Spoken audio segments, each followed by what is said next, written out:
सभी साथियों को नमस्कार। आप देख रहे हो राजकमल हिंदी चैनल और आपका राजकमल हिंदी चैनल में स्वागत है। तो आज हम विराम चिन्ह का जो टॉपिक है हमारा, हम उसके बारे में विस्तार पूर्वक चर्चा करेंगे। तो चलिए हम स्टार्ट करते हैं विराम चिन्ह। तो सबसे पहले हम बात करते हैं इसकी परिभाषा की। तो परिभाषा की जब हम बात करते हैं तो परिभाषा के अंदर क्या है कि भाषा के लिखित रूप में रुकने के लिए जिन संकेत चिन्हों का प्रयोग किया जाता है उन्हें विराम चिन्ह कहते हैं। क्या परिभाषा है कि जब भी हम कोई भाषा लिखते हैं, लिखने के रूप में हम भाषा का जब प्रयोग करते हैं तो कभी कभी हमें बीच में जो है थोड़ा सा रुकना पड़ता है, कहीं ज़्यादा रुकना पड़ता है, कहीं कम रुकना पड़ता है। तब हम क्या करते हैं कि कोई चिन्ह जो है वो लगाते हैं और उन्हीं चिन्हों को हम विराम चिन्ह कहते हैं। तो यहाँ जैसे एक उदाहरण दिया हुआ है कि रोको मत जाने दो। अगर आप इस सेंटेंस को एक बार देख लेते हैं सीधा लिख करके, रोको मत जाने दो। अगर ये सेंटेंस हम ऐसे लिख लेते हैं कि रोको मत जाने दो, अब देखो इसके अंदर भी ऐसा है कि जब हम उच्चारण करेंगे इसका, तो अगर हम इसको ऐसे बोलें कि रोको मत जाने दो, रोको मत जाने दो, या हम एक लय के अंदर इसको बोल लें कि रोको मत जाने दो, तो सुनने वाला जो है अलग अलग उसके अर्थ निकाल सकता है। लेकिन अगर हम इसकी जगह विराम चिन्ह का प्रयोग कर लें तो बिल्कुल बात क्लियर हो जाती है कि कहने वाला क्या कहना चाहता है। जैसे रोको मत, पहले एग्जाम्पल में देखो रोको मत, इसके बाद में यहाँ विराम चिन्ह लगाया हुआ है, तो रोको मत और आगे लिखा हुआ है जाने दो। तो इसका मतलब ये है कि रोकना नहीं है। मान लो कोई विद्यार्थी है, जा रहा है, तो उसको कहता है रोको मत जाने दो, यानी कि उसको रोकना नहीं है, उसको जाने देना है। अब दूसरी लाइन के अंदर, दूसरे वाक्य के अंदर क्या है, विराम चिन्ह का प्रयोग हमने इस स्थान से बदल करके यहाँ कर दिया है, यहाँ कर दिया है, रोको मत जाने दो। अब दूसरे का जो अर्थ है वो एकदम से बदल गया है। कैसे बदला है? पहले में था कि रोको मत, यानी कि नहीं रोकना है बच्चे को, जाने देना है। जबकि दूसरे के अंदर क्या हुआ कि रोको मत जाने दो, यानी कि जो बच्चा जा रहा था उसको नहीं जाने देना है, रोकना है उसको, ठीक है, मत जाने दो, यानी कि उसको नहीं जाने देना है। तो ये इसकी परिभाषा है। अब इसके बाद में हम बात करते हैं इसके जो विराम चिन्ह हैं वो कौन कौन से होते हैं। तो सबसे पहले जो विराम चिन्ह है वो है अपना पूर्ण विराम। हम एक बार इनके सभी के नाम देख लेते हैं कौन कौन से होते हैं। इंग्लिश में इसको कहते हैं फुल स्टॉप। दूसरा है अल्प विराम, इंग्लिश के अंदर इसको कोमा और अर्धविराम, सेमीकोलन हो गया। इसके बाद में इसका अपूर्ण विराम, कोलन हो गया। प्रश्नवाचक चिन्ह, मार्क ऑफ इंटेरोगेशन, ये इसके जो ये वाले ब्रैकेट में मैंने दिए हैं ये सारे इनके चिन्ह हैं, ये वाले ये चिन्ह हैं इनके। तो ये वाले आपने देख लेने हैं। अब इसके बाद में इसका जो 6 नंबर है, छठा जो नंबर है वो है विस्मयादिबोधक मार्क ऑफ एक्सक्लेमेशन। ये इसका जो है ये वाला जो चिन्ह है ये इसका चिन्ह है। अभी एक मिनट,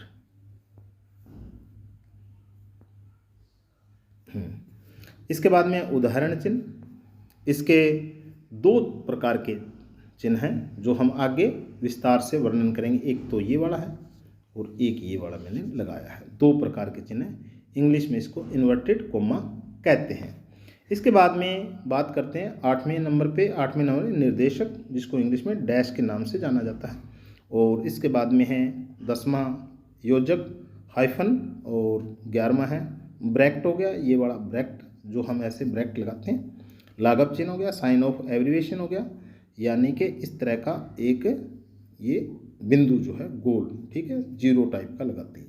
इसके बाद में हंस पद, यानी कि त्रुटिपूर्वक कारट के नाम से ये वाला जो है एक ऐसा चिन्ह जो है ऐसे करके लगाया हुआ ऐसे। तो इनका हम एक एक करके आगे हम विस्तार से वर्णन करेंगे।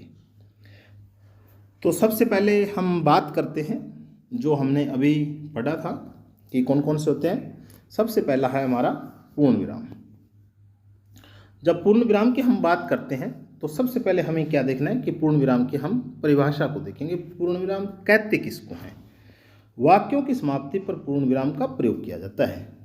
क्या इसमें देखो बिल्कुल आसान है, कोई भी इसके अंदर मुश्किल बात नहीं है, बिल्कुल सिंपल सी बात कही है कि वाक्य की कोई सेंटेंस जो हम लिखते हैं ना, जैसे ये वाला सेंटेंस लिखा हुआ है कि मोहन विद्यालय जा रहा है, यानी कि बात बिल्कुल पूर्ण हो गई कि मोहन जो है विद्यालय जा रहा है। और फिर हमने क्या लगाया, इसके पीछे जो है इस तरह से एक जो है खड़ी पाई यानी डंडा जो लगाया है वो पूर्ण विराम का चिन्ह है। इसी प्रकार से दूसरा उदाहरण देखें, राम ने अपना जो गृह कार्य है वो पूरा कर लिया है या कर चुका है। कोई और भी आप वाक्य ले सकते हो जिसके अंदर इस तरह की बात हो, जो बात कंप्लीट हो जाए, वाक्य जो है पूरा हो जाए, तो उसको हम कहते हैं पूर्ण विराम। तो इसके बाद में हम नेक्स्ट की बात करेंगे। दूसरा है हमारा अल्प विराम। अल्प विराम की जब बात करेंगे हम तो अल्प विराम के अंदर क्या है, डेफिनेशन देखेंगे पहले। जब बातचीत करते या लिखते समय, देखो बातचीत करते समय भी हमें जो है जहाँ कम ज़्यादा रुकना होता है उसका हमें ध्यान रखना होता है, उसके हिसाब से हम बात करते हैं। जब बातचीत करते या लिखते समय बहुत सी वस्तुओं का वर्णन एक साथ करते हैं। जब कई बार हम बात करते हैं या लिखते हैं ना, तो हम कई चीज़ों का वर्णन जो एक साथ करते हैं ना, एक ही साथ में इकट्ठा करते हैं, तो उनके बीच में अल्प विराम का कहता प्रयोग किया जाता है। जैसे कैसे हम समझेंगे, जैसे यहाँ उदाहरण दिया हुआ है कि भारत में, अब देखो हम कोई मान लो अनाज के बारे में, कोई फसलों के बारे में जब बात करें, भारत में गेहूँ, मक्का, बाजरा है, बाजरा, चना। अब ये नाम मैंने सारे लिख के, जैसे गेहूं हो गया, मक्का हो गया, बाजरा हो गया और चना हो गया, आदि भी लिख दिया, इसके अलावा भी। लेकिन ये जो बीच में हमने इसके लगाए हैं, ये निशान जो लगाया है, इसी को हम विराम जो चिन्ह कहा है।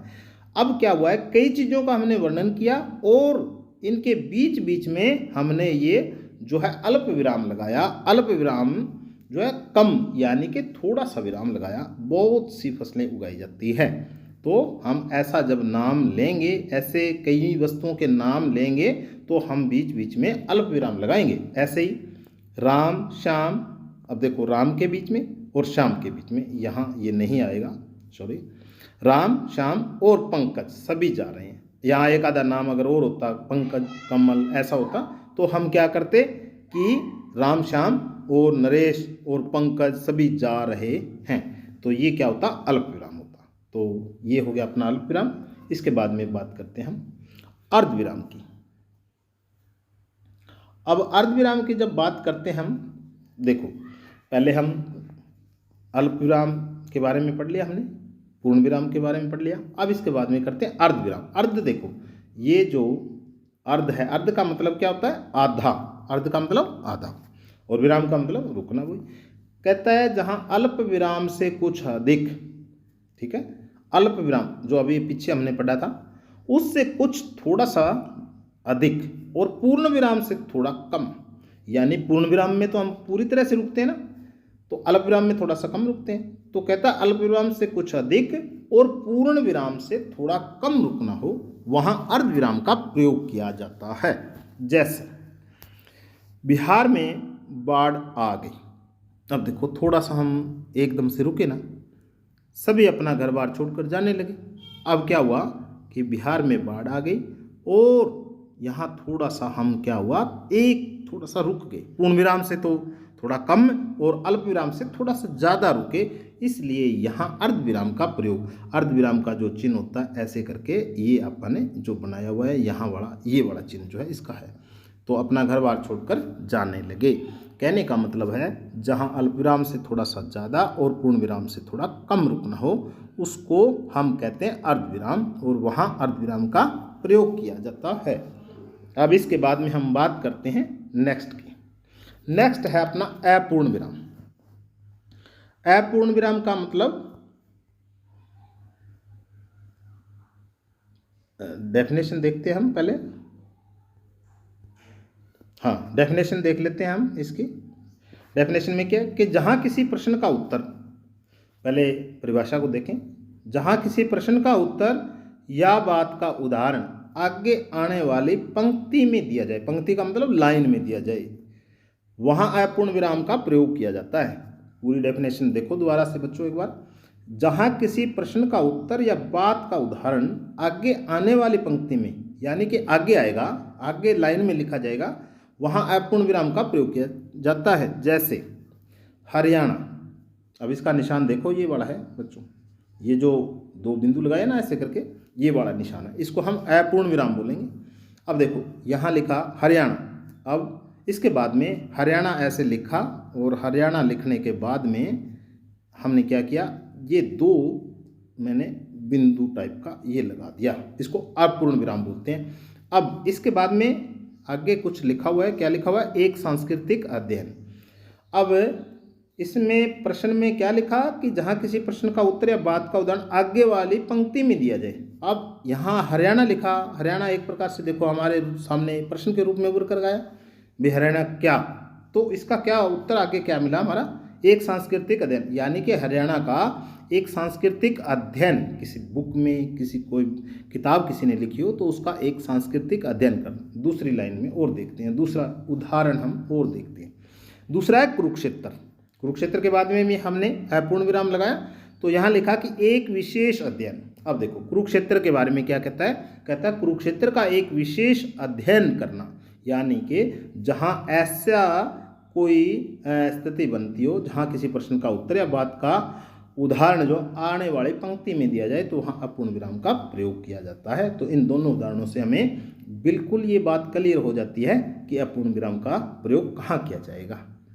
इसके बाद में आगे देखते हैं प्रश्नवाचक चिन्ह। बहुत आसान है, सब बच्चों को आता है ये, है ना। देख लेते हैं एक बार, 1 मिनट।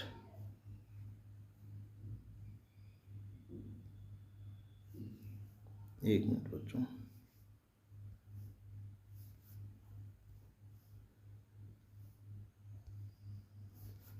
एक मिनट भाई। हाँ, प्रश्नवाचक चिन्ह में क्या है, पहले हम सबसे पहले प्रश्नवाचक चिन्ह का जो आपका है इसका निशान जो है हम उसको देखते हैं। निशान को 1 मिनट, ये हो नहीं रहा, हो गया। हाँ, प्रश्नवाचक चिन्ह का ये वाला जो चिन्ह है हमारा, ऐसे करके बच्चों, ऐसे इसको हम लिखते हैं प्रश्नवाचक। अब देखो, बात करते समय या फिर लिखते समय किसी से प्रश्न पूछना प्रश्नवाचक चिन्ह कहलाता है। बिल्कुल आसान है कि जब हम कोई बात करते हैं उसमें कोई प्रश्न पूछते हैं, या लिखते समय जब हम कोई प्रश्न पूछ लेते हैं तो उसी को हम प्रश्नवाचक चिन्ह कहते हैं। जैसे भारत की राजधानी का नाम क्या है, या क्या नाम है, तो यहाँ पीछे हमने क्या लगाया, प्रश्नवाचक चिन्ह लगाया। ऐसे ही भारत के प्रथम प्रधानमंत्री कौन थे, ये वाला निशान हमने इसके पीछे लगाया। यहाँ कई बच्चे क्या करते हैं, ऐसे फुल स्टॉप लगा देते हैं, पूर्ण विराम लगा देते हैं, जो कि बिल्कुल गलत होता है। प्रश्नवाचक वहाँ लगता है जहाँ हम प्रश्न को पूछते हैं, जहाँ प्रश्न करने की बात आएगी वहाँ हमेशा ये चिन्ह जो है लगाना आपने। तो ये बच्चों हो गया क्लियर। अब इसके बाद में बात करते हैं आगे वाले के, विस्मयादि सूचक चिन्ह।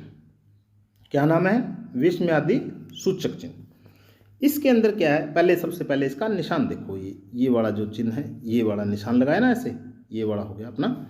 इसके अंदर क्या है, खुशी, आश्चर्य, घृणा, दुख, दया, करुणा, ऐसे जो भाव होते हैं उसको प्रकट करने के लिए जिन चिन्हों का प्रयोग किया जाता है वहाँ विस्मयादिबोधक चिन्ह होता है। कैसे, क्या कह रहा है, या तो खुशी हो, या फिर कोई आश्चर्य हो, हैरानी हो, या घृणा हो जाए। ठीक है, जैसे मान लो कई बार किसी चीज़ से हमें घृणा हो जाती है ना, हेट हो जाती है, दुख, बहुत ज़्यादा दुख हो जाए, या किसी के ऊपर बहुत ज़्यादा दया या करुणा आ जाए।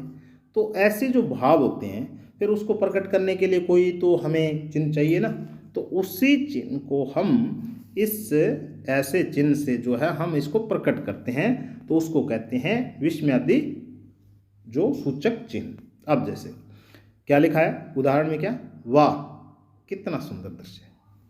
यहाँ देखो ये वाला वाह लिखा है ना, अब इसके जस्ट नीचे जो है एकदम से ये निशान लगाया, इससे पता लगा कि भाई यहाँ जो है ना एकदम खुशी का जो है माहौल जो पैदा हुआ कि वाह कितना सुंदर दृश्य है। हो गया ना। दूसरा देखो, ओहो यह तो बहुत बुरा हुआ है ना, एकदम से अफसोस की बात आ गई, दुख की बात होगी। तो यहाँ क्या हुआ, ये जो चिन्ह हमने लगा लिया। हाँ तीसरा देखो, एकदम से हैरानी वाला, अरे तुम आ गए, यानी कि कोई बाहर गया हुआ था और अचानक उसके आने की जो खबर हमें मिलती है या हम उसको अचानक से देखते हैं सडनली, तो हम क्या कहते हैं, अरे तुम आ गए। तो यहाँ जो है ये आश्चर्य जो होता है, ये जो सारे चिन्ह हैं ये विस्मयादिबोधक जो चिन्ह है, विस्मयादि सूचक जो चिन्ह है ये कहलाते हैं। तो इसके बाद में हम आगे बढ़ देखते हैं। इसके बाद में है उदाहरण चिन्ह।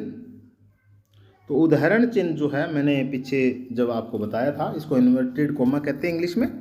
इसके मैंने दो आपको निशान बताए थे ऐसे, एक तो ये वाला है और एक दूसरा ये वाला। देखो इसके अंदर जो ये डंडियाँ सी लगी हुई है, एक इधर से है एक इधर से घूमती है, इसमें ये चीज़ें दो बार आई, इधर भी डबल है इधर भी डबल। इसको हम दोनों को समझते हैं कैसे। पहला जो उदाहरण चिन्ह है वो देखो क्या कहता है, इकहरे उदाहरण चिन्ह का प्रयोग किसी विशेष व्यक्ति, ग्रंथ, उपनाम आदि को प्रकट करने के लिए किया जाता है। यानी कि अकेला उदाहरण, इन्वर्टेड जो कोमा है, उदाहरण जो चिन्ह है, एक अगर हो, ये इस तरह का एक हो, तो क्या किया जाता है, कब किया जाता है, जब कोई विशेष या तो पर्सन हो, व्यक्ति हो, या कोई स्पेशली ग्रंथ हो, या उपनाम हो उसका, कईयों कहते हैं ना अपने उपनाम, अभी आगे एग्जाम्पल में हम पढ़ेंगे, उदाहरण में पढ़ेंगे, तो उसको प्रकट करने के लिए जो किया जाता है उसको कहते हैं उदाहरण चिन्ह, इकहरे उदाहरण चिन्ह। इकहरे का मतलब अकेला। जैसे यहाँ लिखा बीजक है ना, बीजक लिख दिया और दोनों साइडों में देखो इकहरा, इस तरह ये वाला चिन्ह, जो ये वाला चिन्ह है ना यहाँ लगाया हुआ है, बीजक कबीरदास द्वारा रचित ग्रंथ है। अब बीजक जो है ना कबीरदास की एक बहुत ही प्रसिद्ध, एक ही उनकी मेन रचना है बीजक। और बीजक के आगे तीन जो है, आगे उसकी शाखाएं, तीन उसके उपवेद हैं, साखी, शब्द और रमैनी, लेकिन वो तीनों जो है इसी के अंदर समाहित है।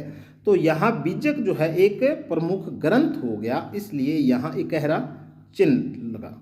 दूसरा देखते हैं, सूर्यकांत त्रिपाठी, यहाँ वैसे ही चिन्ह लगाया। निराला, अब देखो यहाँ क्या बताया था, उपनाम, ये जो है ना सूर्यकांत त्रिपाठी, ये उपनाम निराला लगाते थे, तो इसलिए सूर्यकांत त्रिपाठी निराला प्रसिद्ध कवि हैं। तो यहाँ इन्होंने उपनाम लगा दिया, कई अपने मतलब उप जो नाम लगाते हैं, तो वहाँ ये उदाहरण चिन्ह, ये होता है उदाहरण चिन्ह, इकहरे उदाहरण चिन्ह का प्रयोग। अब दूसरा हम देखते हैं, इसका दूसरा भेद इसी का। अब दूसरे में क्या है, अब देखो ये देखो बच्चों, ये वाला जो चिन्ह है, यहाँ दो डंडियाँ लगी हुई, इधर भी दो है इधर भी दो। इसको देखते हैं, किसी के कथन या वाक्य को उसी रूप में प्रस्तुत करते समय दोहरे उदाहरण चिन्ह का प्रयोग किया जाता है। देखो बहुत आसान सी भाषा में बताया गया है कि कोई व्यक्ति जो होता है, किसी ने कथन, कोई वाक्य बोला था और उसका उसी रूप में प्रयोग जब किया जाता है तो वहाँ लगाया जाता है भाई दोहरा, ये डबल वाला जो चिन्ह लगाया जाता है। कैसे, जैसे सुभाष चंद्र बोस ने कहा दिल्ली चलो। अब देखो यहाँ और यहाँ लगाया ना, ये जो इसके अंदर ले लिया, ये दोनों लगाए, इधर दो लगाए ना, तो दिल्ली चलो, ये किसने कहा, सुभाष चंद्र बोस ने कहा दिल्ली चलो। ऐसे बाल गंगाधर तिलक ने कहा स्वतंत्रता हमारा जन्मसिद्ध अधिकार है, ये भी यहाँ भी डबल है, ऐसे डबल लगाया हुआ। तो ये बातें जो कही थी, ये जो कथन जो कहे थे, एक पहला जो कथन कहा सुभाष चंद्र बोस ने कहा दिल्ली चलो, तो वहाँ उन्हीं की भाषा में, उन्हीं के शब्दों में ज्यों का त्यों यहाँ हमने लिख दिया। ऐसे बाल गंगाधर तिलक ने जो कहा था उसको भी हमने वैसे की वैसे लिख दिया। तो यहाँ क्या हुआ, उदाहरण चिन्ह जो है दोहरा, जो दोहरा उदाहरण चिन्ह जो लगाना था वो हमें यहाँ लगाना है। जब कोई बात जो है, कोई विशेष व्यक्ति या किसी की जो बात है उसी के शब्दों में जब लिखी जाए तो उसको कहते हैं उदाहरण चिन्ह, दोहरा उदाहरण चिन्ह। तो जो हमने यहाँ पढ़ लिया, इसके बाद में हम बात करते हैं निर्देशक चिन्ह। इसको हम देखते हैं। इसकी पहले निर्देशक चिन्ह की परिभाषा देखते हैं। और ये इसका जो ऐसे लगाया ना डैश, इंग्लिश में जिसको डैश बोला था, छोटा सा, बिल्कुल छोटा लगाना है। कोई भी निर्देश या सूचना देने वाले वाक्य के बाद, यानी कि कोई भी निर्देश, इंस्ट्रक्शन जो देते हैं, निर्देश देते हैं, सूचना या फिर कोई सूचना देनी हो, देने वाले वाक्य के बाद, यानी कि कोई सूचना दी और उसके बाद में इस चिन्ह का प्रयोग किया जाता है। कोई भी निर्देश या सूचना देने वाले वाक्य के बाद निर्देशक जो चिन्ह का प्रयोग किया जाता है। कैसे? जैसे अध्यापक ने कहा, अब यहाँ देखो, यहाँ ये जो चिन्ह लगाया है, अध्यापक ने कहा अपनी मातृभाषा में लिखकर अभ्यास करो, तो यहाँ ये चिन्ह लग गया। दूसरा देखते हैं, निम्नलिखित विषयों में से किसी एक विषय पर निबंध लिखिए। अब आगे यहाँ जो है चिन्ह लगा दिया। अब यहाँ कोई भी अपन नाम दे सकते हैं, दीपावली का दे सकते हैं, होली का दे सकते हैं, मेरा प्रिय अध्यापक दे सकते हैं, आगे कोई भी अपन ऐसा लिख सकते हैं। तो जहाँ कोई निर्देश या सूचना देने वाले वाक्य हों, वहाँ उसके बाद जो चिन्ह लगता है वो लगता है अपना निर्देशक चिन्ह। अब इसके बाद में आगे है हमारा विवरण चिन्ह। क्या कहते हैं? किसी कही हुई बात को स्पष्ट करने। क्या कहा? किसी कही हुई बात को, कोई बात कह दे, उसको स्पष्ट करना, क्लियर करना, या उसका विवरण प्रस्तुत करने के लिए वाक्य के अंत में इसका प्रयोग किया जाता है। देखो, कोई बात हो उसको या तो स्पष्ट करने के लिए, या कहता है उसका विवरण, ठीक है, प्रस्तुत करने के लिए वाक्य के अंत में इसका प्रयोग किया जाता है। जैसे उदाहरण देखते हैं, पुरुषवार्थ 4 हैं, पुरुषवार्थ 4 हैं, ठीक है, क्या क्या है? अब यहाँ ये चिन्ह दे दिया, ये वाला जो चिन्ह है ये लगाया, यहाँ देखो बच्चों, यहाँ लगाया हुआ ना ये वाला, धर्म अर्थ काम मोक्ष, ये जो है व्यक्ति के मेन जो है पुरुषार्थ हैं। धर्म है पहला, उसके बाद में अर्थ है धन कमाना, उसके बाद में काम है, और उसके बाद में उसका अंतिम जो है वो है मोक्ष की प्राप्ति करना। तो ऐसे जब कोई वाक्य होते हैं उसके अंत में ये वाला यहाँ जो है, इसके बाद में जो है हमने यहाँ ये चिन्ह लगाने के बाद में उसके आगे एक्सप्लेन करना, व्याख्या उसकी करनी। अब इसके बाद में हम देखते हैं आगे वाला चिन्ह। आगे वाला चिन्ह देखते हैं, आगे वाला चिन्ह जो है देखते हैं क्या है, योजक चिन्ह। योजक चिन्ह में क्या है कि समास या समस्त पदों को जोड़ने के लिए, क्या कहा है, समास या समस्त पदों को जोड़ने के लिए योजक चिन्ह का प्रयोग किया जाता है। या तो समास वाले, यानी कि समस्त समास वाले, मेन जो है समास वाले ही पदों को जोड़ने के लिए योजक चिन्ह का प्रयोग किया। इसका निशान भी ऐसा ही है, डैश की तरह ही, लेकिन इसको योजक चिन्ह बोलते हैं। जैसे दिन रात, माता पिता, राष्ट्र प्रेम, राधा कृष्ण। कैसे? इसमें ये बीच में लगा हुआ ना, यहाँ भी लगा हुआ है, यहाँ लगा हुआ है, यहाँ लगा हुआ है, यहाँ लगा हुआ है। तो इसको जब हम इसका विग्रह करते हैं तो दिन और रात, माता और पिता, राष्ट्र और प्रेम, राधा और कृष्ण, ठीक है, ऐसे बन जाता है। तो यहाँ नहीं के समास के पदों को जोड़ने के लिए भाई इस चिन्ह का प्रयोग किया जाता है, बिल्कुल आसान है। इसके बाद में है हमारे पास में कोष्टक चिन्ह। कौन सा है? कोष्टक, यानी कि ये वाला जो ब्रैकेट दिया हुआ है। इसकी परिभाषा में देखते हैं कि वाक्य के बीच में आए शब्दों या पदों का अर्थ स्पष्ट करने के लिए कोष्टक चिन्ह का प्रयोग किया जाता है।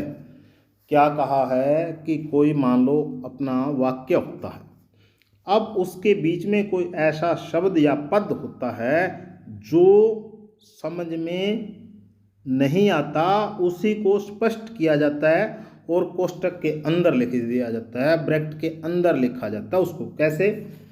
लता मंगेशकर भारत की कोकिला है, यहाँ सेंटेंस कर लिया अपन ने। अब ब्रैकेट में क्या लिखा हुआ देखो, यहाँ ब्रैकेट है, यहाँ से शुरू है और यहाँ एंड है। ये जो इतनी बात है, ये वाक्य जो है इतना बीच वाला है, ये वाला और ये वाली जो लाइन है, ये लाइन क्या है, ब्रैकेट के बीच में है, ठीक है।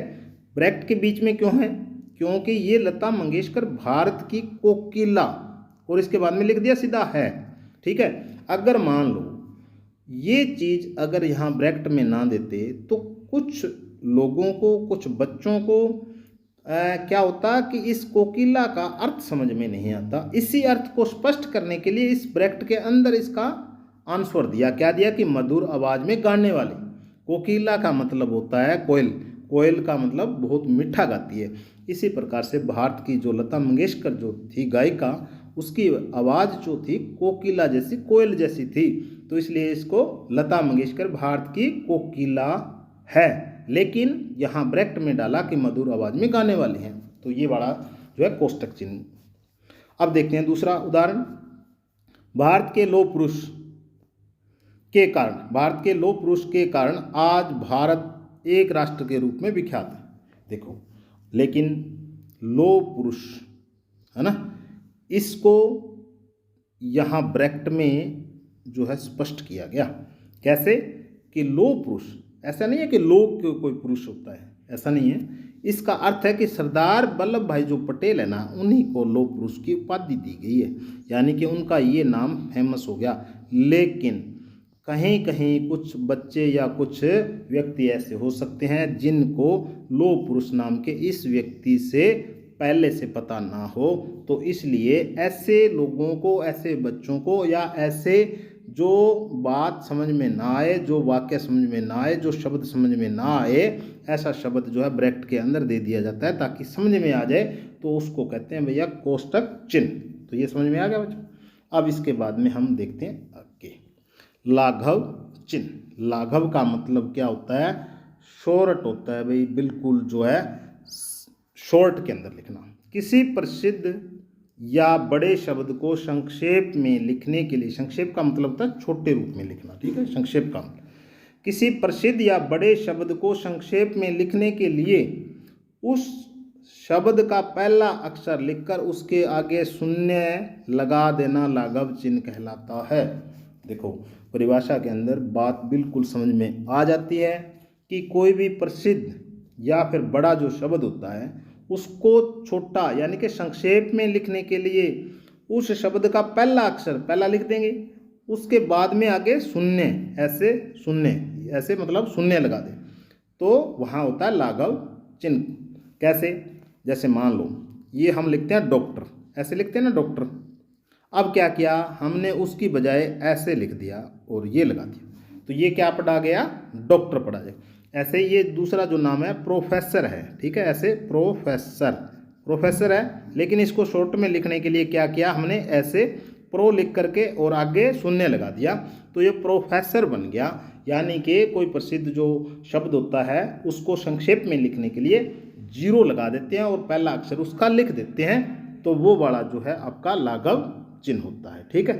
अब इसके बाद में है हंस पद, और इसको कहते हैं त्रुटि पूरक। दूसरा इसका नाम जो है त्रुटि पूरक है। अब इसको हम देखते हैं हंस पद को, एक मिनट, हाँ, हंस पद या त्रुटि, इसका चिन्ह जो है ऐसे होता है, नीचे करके ऐसे ऐसे लगाते हैं। लिखते समय कोई शब्द छूट जाने पर उस स्थान पर हंस पद लगाकर उस शब्द को ऊपर लिख दिया जाता है। क्या लिखा हुआ है कि लिखते समय कोई शब्द छूट जाए, मान लो बीच में छूट गया, अपन ने कोई एक लाइन लिख दी और कोई बात जो बीच में थी वो छूट गई मेन, या कोई शब्द छूट गया, तो उसको क्या करते हैं, छूट जाने पर उस स्थान पर हंस पद लगाकर उस शब्द को ऊपर लिख दिया जाता है।